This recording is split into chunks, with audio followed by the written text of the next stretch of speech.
I'm Kyle Malnati, your host of the Calibrate Real Estate Podcast. At Calibrate, we exist to help people create generational wealth through real estate. My personal mission is to encourage, empower, and educate you by sharing best practices from business leaders that are proven winners. Pastor Rob Singleton is our guest today. Pastor Rob is the lead pastor at The Summit Church in Centennial, Colorado. He's a speaker and an author of a Wall Street Journal best-selling book called Overliked that we're going to be talking about today. Pastor Rob is someone I've met in person. Welcome to the show, Pastor Rob. Excited to see you today. Man, thanks for having me here. It's my pleasure.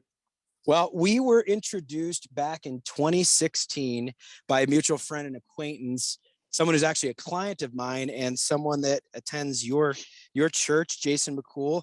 Jason McCool said in a quote that you had shared with me recently that Pastor Rob shows us in his new book how likes from the world can't compare to the true love of Jesus Christ. So for those of you that are listening in and don't know, I'm a Christian. Pastor Rob runs a Christian church. This is not going to be one of those shows that we're going to be bashful or hide from our Christianity. This is something we're going to talk about openly. One of the things I heard you say, Pastor Rob, in a recent sermon was that there's a big difference between how people live their lives. A group of people live their lives kind of in this self-promotion way of thinking versus what we should be doing, which is God promotion. And you started to liken that to King Saul and King David in the Bible. And so I think it's really appropriate for people in the real estate profession. This is a selfie generation. This is a me. This is what I've produced. This is what I've done. How do you think that folks should approach life, not seeking attention or not seeking, approval from the outward world, but to have that true, authentic, that you've done a good job because you've done work for the kingdom and you've done good work for God? Well, I mean, as a Christian, it's actually, something we know in the first and second commandment. It's a sin to sort of garner, not sort of, but to outright garner worship for yourself. The fact is, we're not created to carry the weight of worship. Only God is. And so when we try to do that, and I always kind of start off a little bit, let me just back up a little bit, because whenever I say self-worship, I've done so many podcasts since this book came out, and that phrase gets a lot of hackles up. People get, well, I don't worship myself. What do you mean? And I'm talking about something that was invented in Facebook and Instagram and all this social media to really connect with people. I'm saying there's a fine line that you can cross to where it's no longer about that. It's more about, I want to put a version of me out there in an avatar or a few sentences about myself that really may or may not be who I really am, because I want people to like me. I want to get a lot of likes. I want to get a lot of subscribers. I want to get a lot of followers. And then there is a line there that people cross. And most of the time, they don't even know they're crossing it. And that's where I came up with this term, overliked. Between you and me, and everybody listening, actually, you cross that line the moment you want people to make everything about you. That could be 2 likes. That could be 10 million likes. I mean, you could be Justin Bieber with his, 200 million followers or whatever he has. I confess I don't follow him. I don't know, but or you could be somebody who's just starting out, and you put pictures out there, and maybe you get 5 likes, and one day you get 50, and all of a sudden you get an adrenaline, kind of a dopamine hit from that. And this is all about asking ourselves, what is that? And why do we want that so much? And what is that doing to us and our kids, and et cetera? So that's a long answer to a short question, but yeah. It's a great concept, because I do feel that in the real estate profession, and frankly, in the business world, as I'm an entrepreneur, I own my own business. Our mutual colleague, Jason, owns his own business. I mean, there's a lot of people, whether you're building a brand of a church and you're uplifting a church, or you're uplifting a small business, it does take a lot of promotion. And sometimes it can be, look what I've accomplished, look what I'm doing. And it's very easy to fall into that trap. One of the things that I enjoyed hearing you say in one of your recent sermons too, is that sometimes we as humans can get caught up in the optics of how things look And that's where authenticity starts to fray. And you further shared that the world craves authenticity, but God actually commands it. Could you talk to us a little Yeah. bit about how God Yeah. commands us to be authentic? Well, I mean, in our relationship with him, which is really supposed to be central for every Christ follower, I always tell people, in fact, here's another thing I have to sort of explain as I throw it out there. I always tell people, shockingly, stop putting Jesus first. And I let it sit and let it hang out there a little bit because it's not something you would expect a pastor to say. But I usually follow it up with, if you put Jesus first in our selfie, calendar busy society, you'll end up spending 10 minutes first thing in the morning with them. And then every other major area of your life becomes a compartment. I mean, you go to work and Jesus isn't there because you've already checked him off, number one on the list. You come home at night, you're tired. Jesus isn't there either because you've already had your quiet time or spent some time, 5 minutes in prayer. And when you look at this concept, which is really becoming obsessive in recent years or even decades, this isn't something that people did 20, 30 years ago. I mean, they understood that God needs to be central in your life. Instead of the SUN son, it needs to be the SON son. And that way your work or your your neighborhood, your hobbies, your family, your kids, everything, when you enter these arenas of life, Jesus is central to everything. You're making decisions at work, you are thinking about God. I mean, he's right there with you. You get in an argument or something with your spouse. Jesus is right there. You haven't left him in the morning by checking off a to-do list. And so I tell people that that's actually, kind of a dangerous thing to fall into because we think that you're getting more effective. There are more books than ever before on how to get more done in your day. And you combine that with social media and putting out optics, that where maybe you write less about yourself, maybe you filter your picture more, or airbrush it or whatever. So it's almost like we're creating a Tinder app mentality toward God, and we're hoping that he'll swipe right and like us, and it's really, if you really think about it, it's almost comical if it wasn't causing so much harm, especially to young people. Yeah, and that's I think a really important part to talk about next is the subtitle for Overliked is finding direction, courage, and meaningful relationships in a society crippled by social media. So how do the generation, and I know that you dedicated the book to your wife Michelle, but then further dedicated to your kids that grew up in this social media generation. How do both young people and then people who may feel like they're more lost than ever, more disconnected than ever, how do people actually connect with having authentic relationships, real relationships that are meaningful? You know, this is something I admit pretty early on in the book. It wasn't just something where I saw an issue out there in the world and I decided, well, as a pastor, let me address this biblically. I wish it was, I wish that's how it went. The fact is, I got caught up in it. We had a church we planted back in North Carolina that um, started with 8 people in our living room, and it grew to 3 campuses and thousands of people. And it didn't, around the time it really, really grew, social media was really growing. And so I got caught up in things that I wasn't comfortable with. I started worrying about what other pastors were doing, what other churches were doing. And God called me to do a job. God called me to be faithful to preach his word.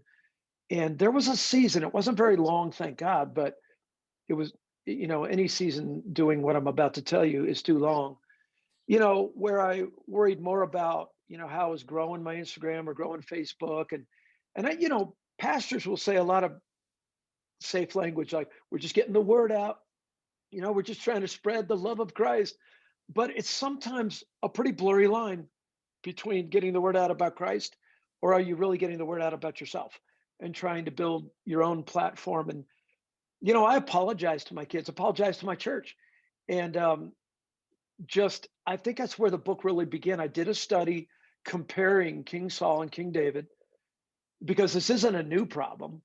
It's just on steroids, with social media. But King Saul is the Bible's poster child for narcissism. I mean, the guy used everything at his disposal, and as a king, he had a lot, to get people to like him. I mean, when you think about this guy, here's a guy who was handpicked by Israel. I mean, the first draft choice went to the Israelites.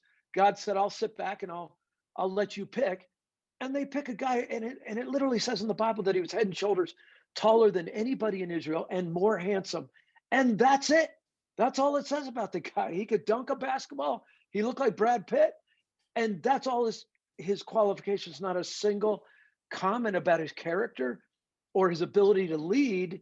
And then, as the story goes, when it was God's turn to pick, after Saul basically made a disaster out of the first kingship, God picked a shepherd boy out in the field who spent most of his time focusing his life around God and really learning to depend on God. And the Bible calls him a man after God's own heart. So the reason I track those two people is because I believe that we're in a dangerous place. I'm not suggesting that we don't use technology. I'm really not. That ship has sailed. I don't want you to go back to Downton Abbey days or anything like that. But I am saying, I remember sharing this in a podcast recently that, man, it must have been 25 years ago. We bought our first house. And do you remember this? Do you remember when synthetic stucco homes were all the rage? Oh, They yeah. weren't that big in Colorado, but well, they save heat, they save air conditioning costs, and everybody built them. They built tens of thousands all over the East Coast. And about 5 years into it, they found out they were so efficient that the wood was rotting behind the synthetic stucco coating. And so what saved you a little bit of money ended up costing you a ton of money, and us included. We had to tear walls out and redo the frame. And I thought, you know what? Social media was sold like that. They didn't really know much about it. It was sold as the greatest thing, to connect family and friends. And it can be, but some of the shortcomings and some of the things we're seeing now, especially this report, all the stuff going on with Facebook right now, and this report with Instagram actually harming, especially teenage girls, we are seeing that, there might have been some great promises 10, 15 years ago, but the wheels are starting to come off. And if we continue to use social media in a self-promoting way, it's not going to end well for anybody that does that. Yeah, I don't remember. I think Does that answer the question? it does. It absolutely does. And I completely agree, because there's so many things that you can take a good thing and overuse it, manipulate it, or try to continue to build it up. And all of a sudden you realize this monster's been created and Dr. Frankenstein's monster's on the loose. And all of a sudden we can't put it back. And there are so many different ways that you can think about that in the modern world. But I really like the comparison between Saul and David. And for those that haven't read the New Testament, one of the things that I find very interesting is a lot of people think about, especially when you think or about the Old Testament. Or sorry, the Old Testament. Yep. Sorry. Yeah, Thank you. Sorry Muslim. about that. Sorry. Yes. The Old Testament. One They of the are things, mentioned. They're mentioned in the New Testament, but the whole story is yeah. First and No, Second Samuel, pretty much. when you read it in the Old Testament, one of the things that you're kind of amazed about is that a lot of us were taught, whether it was in Sunday school or youth group, everybody learns about, David and Goliath. And that's when people kind of think about David. But what they don't realize is that there were a lot of people that wanted David to be king before he actually became king. And there are a lot of different opportunities where Saul exposed himself quite literally and made himself vulnerable. And David could have taken advantage of it, killed Saul. There's a very famous story in the caves where Saul was very vulnerable, and David chose to wait for God's timing, for the right timing and for the right way to become king. And so for those that are out there that may think, okay, Pastor Rob, this doesn't have anything to do with me. This story from 3,000 to 5,000 years ago, that's Old Testament stuff, that's classic, Jewish tradition that was then passed on and became part of the Bible, doesn't have anything to do with me. I would ask for you to talk to that person that is maybe waiting for their assignment, waiting for their moment, waiting for, the next best thing to happen to them, of how they can be patient, how they can learn from David in that exchange where everybody, Israel knew David should be king, and Saul was not doing well anymore. But David waited for God's time. I did a Proverbs 31 podcast, and that goes out to a couple million people. So there were a lot of responses in the comments about this very issue here. People say, well, that's an old story. That doesn't have anything to do with me. What I found in almost 200 comments was a lot of parents and grandparents saying, there's some tension and things in our family. I'm so glad you wrote this book. It's very timely. I'm going to get this for my grandkids. I'm going to get this for my kids.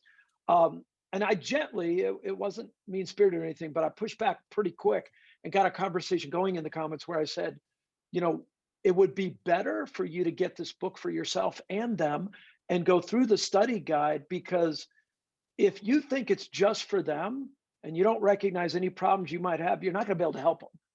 Because every one of us, listen, during the pandemic, when it first started in 2020, my wife and I were in 6 different countries in Africa. The book was ready to come out in just a couple of months. And in every single country, the pastors we spoke at, the conferences we spoke at, they all found out about the book. Every single country, every single leadership group, every single denomination said, would you please come back and speak on this? This is the biggest issue in our entire nation. Now, of course, Africa is a continent, but when you have 6 countries do that, pretty soon you realize it's the biggest issue on the planet. And they would say, like Zimbabwe, we went there, it's very poor. They said, you can have kids living on the street, they can't afford a place to live, but they still have a cell phone. They still have a smartphone. They still live online. Even if they can't eat 3 meals a day, they're going to make sure they afford a cell phone. So it's a huge problem. And when I said that people didn't have this, I remind them that I think Satan gets away with more in America than anywhere on the planet because we act like he doesn't exist. We act like the spiritual realm is not really there. And here's the sad part. Satan only has about 3 plays. He's been running those plays for thousands and thousands of years. And, if you think I'm trivializing it, I'm really not. I played my brother in, I'm a little more athletic than my brother. He's about a year older than me. And we'd compete a lot. But one summer when I was 18, he was 19, he wanted to play basketball. We went out and we played, and he beat me like 3 games. And I wasn't used to losing. And so I studied what he did, the 1 or 2 things. I asked if we could play again the next day. And the next day, I think it was like 21-3 or something. And each game went, I reversed it. And he was really frustrated. And I told him, I said, listen, you only did a couple of things. And what you didn't realize is I didn't even work. I just worked on 2 or 3 things. And you never, I went to my right a lot. I didn't work on dribbling and going to my left. And if he would have stopped me on my right and made me go to my left, he probably would have beat me because I couldn't even shoot to my left. And I said, it's a little bit like that. Why would Satan run 150 plays on you, try to figure out some way to get you worse, when a majority of people, especially in the US, fall for the lust of the flesh, the pride of life, and the lust of the eyes, which are the 3 things that when he took Jesus up on the mountaintop and tempted the Son of God, he ran the same 3 plays on even Jesus. That's how good he is at those plays. So if you really are, not only you come to a confession, you realize actually he is real. I am vulnerable. This does apply to me. Then you can look back at King Saul and King David and realize, hey, there are great examples of those 3 plays and how effective they were in Saul's life because he cared so much about the optics, how he looked. You remember when the Israelite women wrote songs and sang songs, and they sang songs about Saul, and the song went like this, and the Bible says, Saul has slain his thousands, but David has slain his 10,000s. Well, Saul got really upset about that. That's like reading a post on Instagram where you praise somebody a little bit, but then you say, but the person coming behind you is 10 times better than you are. That really bothered Saul. Why? Because Saul was into self-worship. He was into garnering that, and seeing his reaction let him know, or should have let him know, I have an issue with this. I have a problem with this. So it really scares me and worries me for especially parents and grandparents today when they say this generation coming up, they really need this. and I don't hear any ownership or anything in their voice about them needing it. So Yeah, it's a yeah, huge it thing, is. and that story is timeless. There is much we can It learn from is. King Saul and King David. Yeah, and one of the things that I think about in this issue with social media, but feeling disconnected, is that we have we have so many opportunities to feel like we know what's going on. We have so many opportunities to, and as a realtor, I will have this happen. I'll be at a party, call it a birthday party or a get together neighborhood gathering, and people will start to recite the things that you have posted on social media, places you've been, Yeah, for us yeah, realtors, the properties you've sold, and almost like check, check, check. I know exactly what you've been up to. Everything must be great, right? And there's been plenty of yeah. times where I've felt completely rotten, but my outward persona, my digital persona, social media persona has shown otherwise. And so I think that's one of the really dangerous parts about it, is that people really don't know what's going on. You mentioned the Proverbs 31 podcast, and I know from hearing you say this that Lisa Turkhurst is a good friend of yours and someone that you know personally. She shared, as it related to the book, that we're more connected than ever with what others are doing, but we are more disconnected than ever with how others are doing. We see people, but we don't know people. And so for all of us, whether it's young people, old people, professionals, people in ministry, what are some strategies that we can do to maybe disconnect appropriately from our social media devices and really connect with others and understand how we can frankly just make sure that we're checking up with our neighbors and making sure that things are truly okay.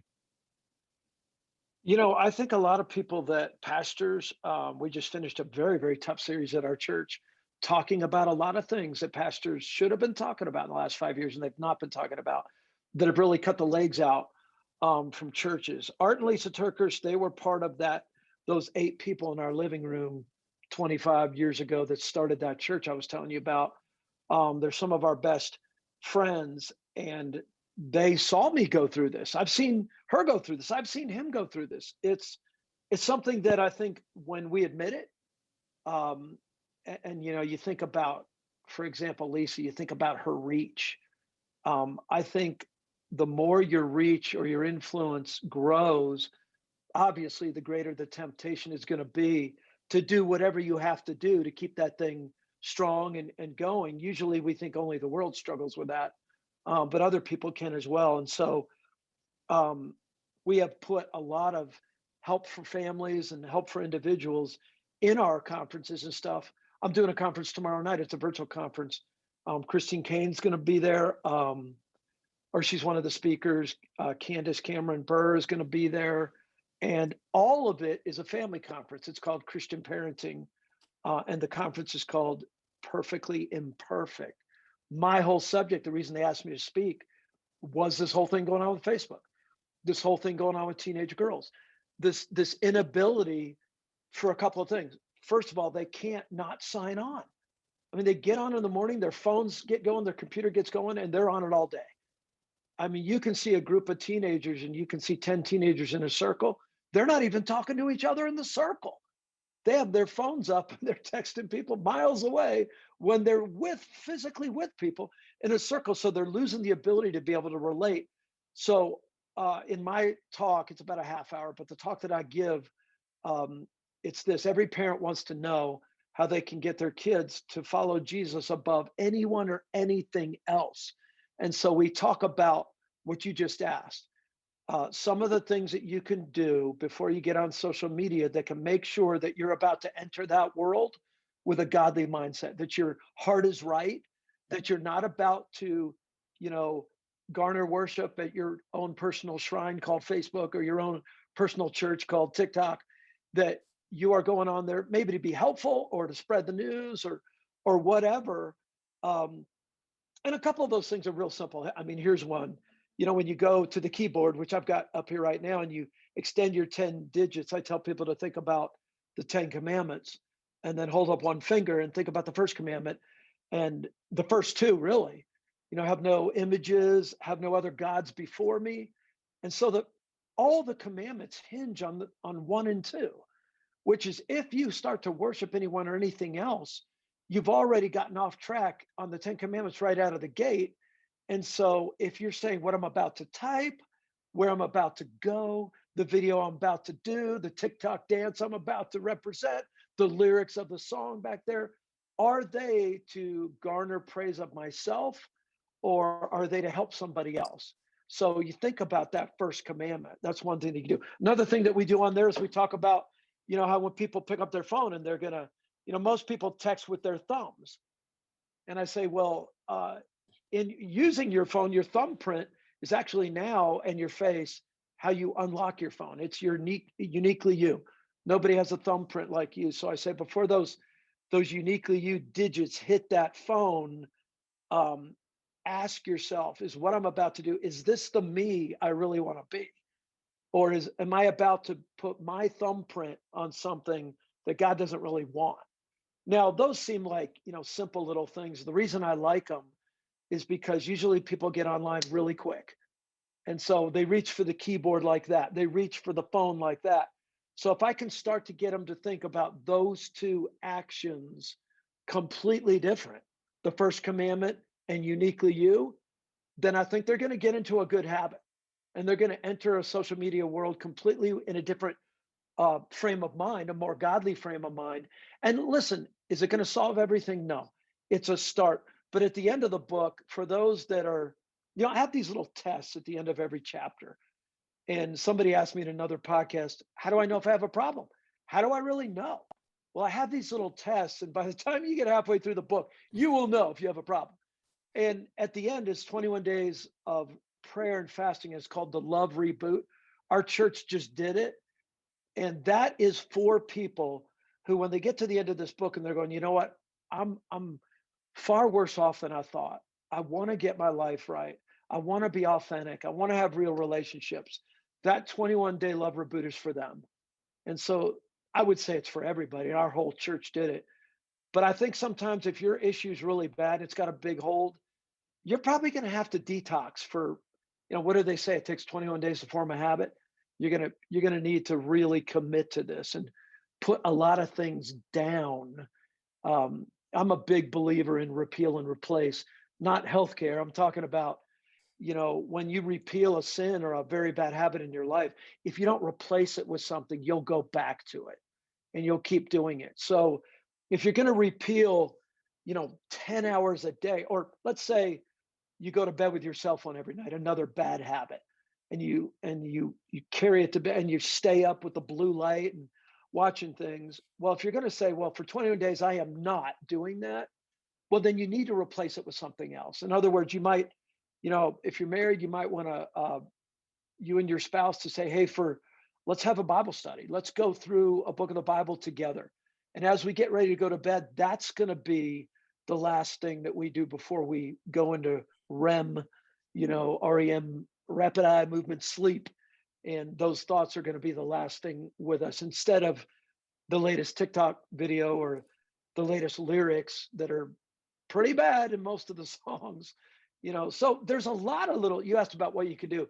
I've got a ton of stuff throughout the book that people can do. Very quick things, because they're going to go online anyway. And then a little bit more lasting things that can make permanent changes.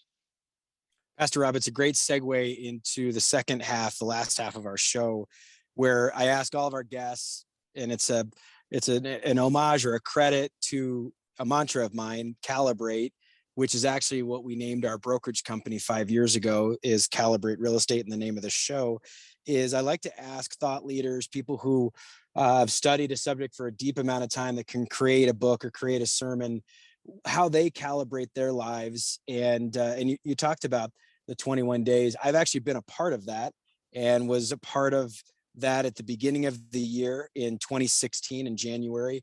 And I remember you coming to it. Yeah. And it's a really, frankly, intense. It's very clarifying. But for someone who's never heard of that, and it was positioned with the Daniel fast that Michelle has written about, and others have talked about. But what does it 21 days look like? How does someone practically put that? I mean, obviously get the book, read the book, but how does someone implement at that 20 to 21 days of fasting and spiritual reflection? We like to help people go through it. That's why we do it as a church. We actually do 21 days of prayer and fasting in January to kick off the year. But in August, we make it a little easier. We do 21 days of prayer and feasting because people probably won't do two 21-day periods of the fasting part. But the church helps you. We do devotionals every day. We meet at the church. We've had as many as 150 people. If you include online now, as many as 300 or 400 people joining us at 6 a.m. And we go through about a 10, 15-minute devotional that usually I'll lead or somebody else on staff. Then we break into prayer time. So the good thing about that is doing it with a church, you're not alone.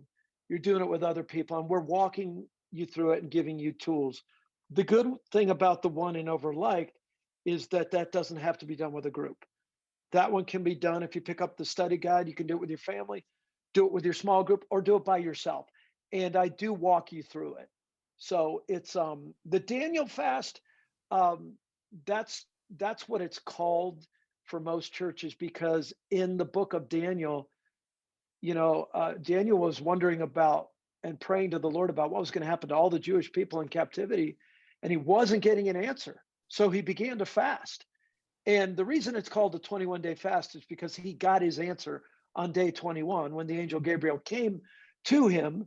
It's not a magical number, but we do know now, psychologists and people now know that it takes at least 21 days to reform or to form a habit. And so that's why we've stuck with that. We figure, since it's in God's word, that 21 days probably do make a difference, and it shouldn't be really less. I've done other things. I've done 3-day fasts. I just got off one about an hour ago before we started. There was a 2-day fast. So I do these periodically. They're just a good idea. And listen, not just spiritually and emotionally, they're finding out now that intermittent fasting is good for you, even physically. God knew that for thousands of years. Yeah, it's a powerful experience, having gone through it myself as a relatively new member that was coming to the church. That was one of the first things I dove into, and one of my favorites. I'll never forget it. And it's one thing to be praying with people, having quiet time, reflection, but then also having the band rock out and do some worship. Yeah, there's nothing better. That you don't need coffee, and you haven't had Yeah. coffee anyways. It's just water and a lot of veggies and all that. But it's an incredible experience. If someone's looking for a reboot, that is a very cool experience. And if you can do it in person with a group of people, that's really neat. The second question I ask all of our podcast guests is something that I personally really, it was a time of life that meant a lot to me, and it was a pivotal time of life, and I felt like I really started to get on the right track in many ways. It comes from a song. Now, it's not in the song lyrics, but the band Mercy Me has a song called Dear Younger Me, and I like to sort of reframe this as the advice you wish you knew when you were 22. When Mercy Me is putting this song together, they're writing about all the different things that have happened in this person's life, some good, some bad, and they're kind of wondering, if I could go back in time and give myself advice to avoid this or go do that, would I have? Or, is that part of the process? So I like to think of this, Pastor Rob, if you could go back in time and visit your 22-year-old self, what advice would you give to yourself now that you've lived a little more life than that? Man, that's a great question. And now that I'm 23, just 1 year, I've lived a lot more life, not a little bit more life. I think I would go back and I would say there's an optical revolution coming. Work on your relationship with God above anything, not just a morning thing, not just a list thing, but change the orbit right now. Everything in your life, put Jesus at the very center of it, and work on the authentic you before Jesus Christ. You're going to, it was in an old presidential debate, I'll bet before you were born, where one of the candidates asked, I think it was the one that became president, Bill Clinton, asked him, doesn't character matter? The answer was a turning point for our nation, because he seemed to imply that it really didn't. It just matters what you do with the economy or what, and character doesn't matter. I would tell my 22-year-old self, it absolutely matters. I mean, look what's happening with cancel culture. When they find anything And people that grew up and kind of said, man, I'm just going to sow my wild oats and live crazy and whatever, and threw integrity out the window. I mean, they're picking off people every day now. Now, I'm not saying that's right. I'm actually completely against cancel culture. I think it's terrible. I mean, Jesus canceled our debt of sin against us. And here we are thinking we have the right to cancel everybody for every reckless thought. I think cancel culture cancels forgiveness culture. And we're in much more of a need for what I call courage culture at this moment. That's a different podcast for a different point in time. But I would say, man, stay close, press into Jesus Christ above anything else. You will never regret that. Hey, let me add one thing to that. My son, who's 24 now, he's in Africa. He's my hero. When I grow up, I want to be like him. And he shared in a message once, and this is in the parenting conference tomorrow. I put his 3 minutes of his message in there because he brought out this box piled high of like 20 journals. Now, I guess there's about 17, 18 journals. When he was 7 or 8, I really did impress upon him the character matters and to really press into Jesus. He began writing journals, and he has one for every year and took them out. And I do not know anybody in my life who walks more closely and looks and acts more like Jesus than my son, Nate. And I look at that and I think that's because as a little boy, he began pursuing Jesus even then. It's paid off. Oh man, that's amazing. What a great visual image too of a very practical way that you can have a conversation with Jesus. Because I think for a lot of people, and I want to ask a follow-up question. That follow-up question is for someone who has maybe heard about Jesus, maybe they like the idea of Christmas, they're not really sure about Easter. If there's someone that's not a Christ follower, and I imagine there probably are a few listening to this podcast that have been drawn to this message, maybe the Holy Spirit's kind of tapping on their shoulder. I've got another pastor that I like that I've interviewed on this show that says when your heart starts to beat really fast, especially in church or when you're talking about God, it's the Holy Spirit prompting you. How would you say if someone hasn't grown up in a church that they could know Jesus better? What are some very easy, practical tips from a pastor of not making this thing super complicated and just understanding who Christ is? You know, it's not a cop out or anything. That's a worthy longer conversation, which I do actually talk about in more detail in the book. But Lisa Turker says this is the oddest thing, the way you released this book, because you did it backwards, which I don't think is a compliment, but it turned into one. Because we just got with somebody approached me, and then we went with a secular publisher who really wanted to get into the Christian marketplace. But this thing went out of the gate so fast with the Wall Street Journal and the USA Today that I didn't even really launch this book for a Christian audience. It is a Christian book, and you'll know it pretty quick.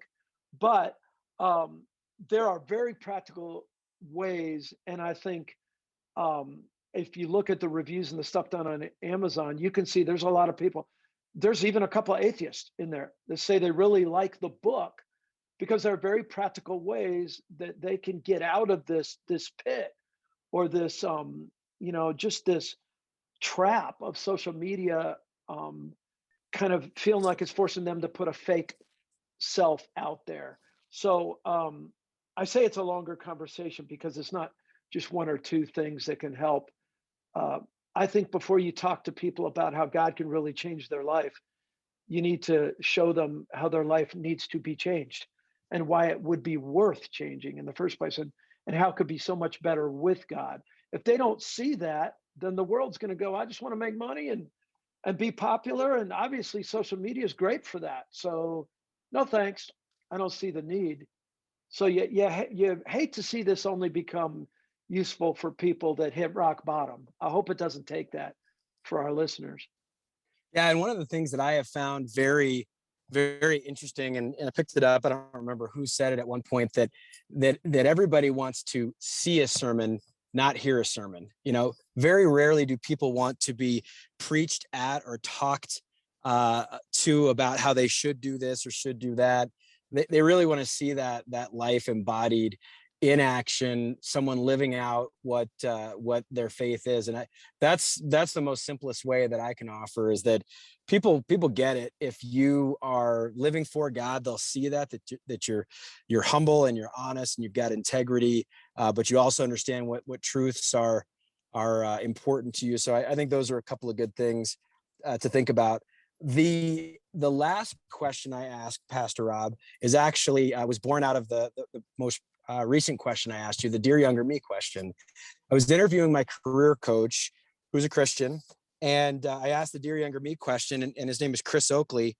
Chris said to me, he's like, well, I happened to be in a young 20-somethings kind of business group with a bunch of Christians, and it was led by an older guy, and we were required to read this book by a pastor named Andy Stanley called The Principle of the Path. And in that book, Chris, I've read it. It's good. Yep, it is a very good book, and I'm in the process of reading it as well. Chris was saying that one of the most important things that he ever had to do was write his own obituary, and that was something that really set him on a charted course that really led him to some amazing things, working for the Dave Ramsey organization. Then after that, starting his own business. Chris tragically passed away actually a couple of years ago now in a hunting accident. And I asked this question in honor of Chris, thinking about that idea where you might have to write your own obituary as a way of sort of goal setting and thinking of the end in mind. I like to ask it now, if someone were to deliver your eulogy, Pastor Rob, and you've probably delivered some, and I know that you certainly worked with people when they've lost a loved one. What do you want to be remembered for? What do you want your legacy to be? And what would you want one of your closest friends, loved ones, to share about the man that Pastor Rob was? You know, it's funny. I go back to David and Saul, King David and King Saul. We know what David's epitaph was. He served the Lord in all his days and then died. And you look at that and you think, well, that's pretty simple. It's pretty beautiful, is what it is. He served the purpose God had for him all out from his heart. And, another way to put that is what I'd like to say. He was best friends with Jesus. Pastor Rob walked with Jesus, and you could tell. Because of that, he was a great representation of Jesus to me. If people said that about me, there's nothing better. Maybe you could add in he was a loving husband and a great father, but I think if I'm best friends with Jesus, those things are a given anyway. That's right. You've done well by Jesus if everybody's saying all the other things that you can see in the world. And that's when people say, oh, he's a great husband, great father, great pastor, led people to Christ. And Pastor Rob, I think that you've got an amazing message. It's been a while since we've seen each other in person. I'm so appreciative that you could be a part of our show today. I have a case of these things. I've got a case of Overliked books that I'm going to be giving away to our podcast listeners. And I know that book's going to bless some people. I know it's going to challenge some people. I'm so appreciative of your message. And as I say to a lot of our guests, it's just amazing how quickly the time will go in a 45-minute or an hour-long interview, and all of a sudden, snap, we're there, and it's like, wow, it's over. Yeah. I just really appreciate you being a part of the Calibrate Real Estate podcast, and I'm so excited. I know that this message is going to bless some people, which is most important, and then I know it's also going to sell some books, which is great too. One last question I have for you, and this is a personal question. I noticed that your book was published by Greenleaf Book Group Press. And I've actually spoken to Justin Branch several times of Greenleaf, and actually had a book deal with them at one point. Opted to not go for it at that point. That book is still in the works. That's why I do a podcast. I have to ask a question for myself, but then also aspiring authors out there. How did writing a book challenge you? I mean, from my perspective on the outward looking in, you're a pastor, you create content on a weekly basis. You're constantly creating messaging out there, but what was the exercise of writing a book like versus maybe producing a weekly sermon? And how did that challenge you? I really had to get disciplined. Now that I'm doing this, I've got a couple other books in the works, and I've gotten into a pretty good rhythm. But to get into that rhythm took years. I did a sermon, an 11-week sermon. It's the longest series longest series I've ever done. It was called Beyond the Optics. it ended up being the foundation or the catalyst for this whole book. And it was about King Saul and King David. And so a lot of it was taking those sermons, and there's 10 chapters in here. Um, so I realized I basically had half the book written anyway. And then I got some help with it. And I don't remember who first approached me, but whether it was Greenleaf or some other folks who knew the people at Greenleaf, uh, I wasn't familiar with them. I do know Justin and some of the guys there, and they've been really, really helpful. This was maybe their biggest Christian book that they've done, and they really wanted to get into that. But I learned a lot. Man, some stuff had to be rewritten. You got to be patient. And I would say the biggest thing for me, getting up early, setting aside about an hour and saying, before anything happens, I do have my time with the Lord. I try to put that, at the very center, but I spend time with him off and on all day long. And so I did set aside some writing time, and no matter what, I got that done. And I had some goals, and, that really helped, especially when, we had kind of an impasse where I say some pretty tough things in this book, in chapter 3, I think. And we went back and forth a lot where they thought it was harsh. And I had to really work with them. They hadn't worked with too many pastors. By not too many, I mean zero before me. And I said, look, this has to be said. I'm not going to sugarcoat it. But they helped me become a better writer. The head editor is a believer. She's a great gal. I can't remember. Jessica Choi, I think is her name. Wonderful gal. And she helped me really make sure that I was saying the truth in love. I'm very appreciative for her. I may go with Greenleaf again on the next book, but I'm really looking to reverse what Lisa called doing it backwards.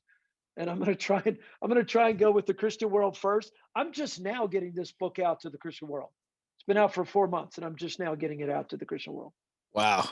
So cool. Congratulations to you on writing a book. It's something that a lot of people think about, dream about, aspire to do. I think you've done it the right way. I know Greenleaf's a great publisher.